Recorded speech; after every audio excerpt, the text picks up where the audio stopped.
माझा जन्म 12 जानेवारी 1863 मध्ये कलकत्ता येथे झाला.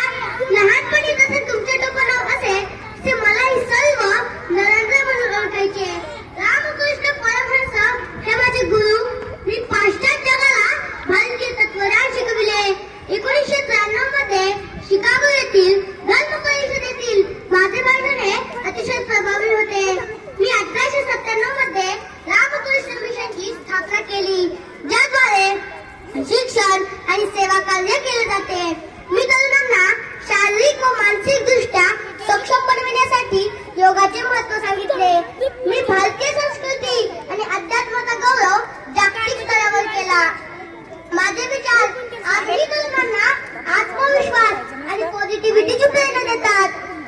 आणि जीवनात यशस्वी व्हायचे असेल ना, तर एक गोष्ट नक्की लक्षात ठेवा.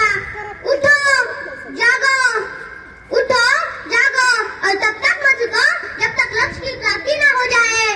तुम्हारा जीतना बड़ा संघर्ष होगा, जीत उतनी ही शानदार होगी. और एक सबसे बड़ी बात याद रखिएगा, जब तक आप खुद पर विश्वास नहीं करते तब तक आप भगवान पर विश्वास नहीं कर सकते. जब तक जीना है तब तक सीखना है. अनुभव ही जगत में सर्वश्रेष्ठ शिक्षक है. अनुभव ही जगत में सर्वश्रेष्ठ शिक्षक है. मी असा महान पुरुष आहे जो मानवतेला उन्नत करण्यासाठी आहे, जो प्रत्येक मनुष्याच्या अंतःकरणातील दैवी शक्ती जागृत करतो. आपण सर्व एका अमरात्म्याची मुले आहोत. आपल्यामध्ये असलेल्या सामर्थ्याला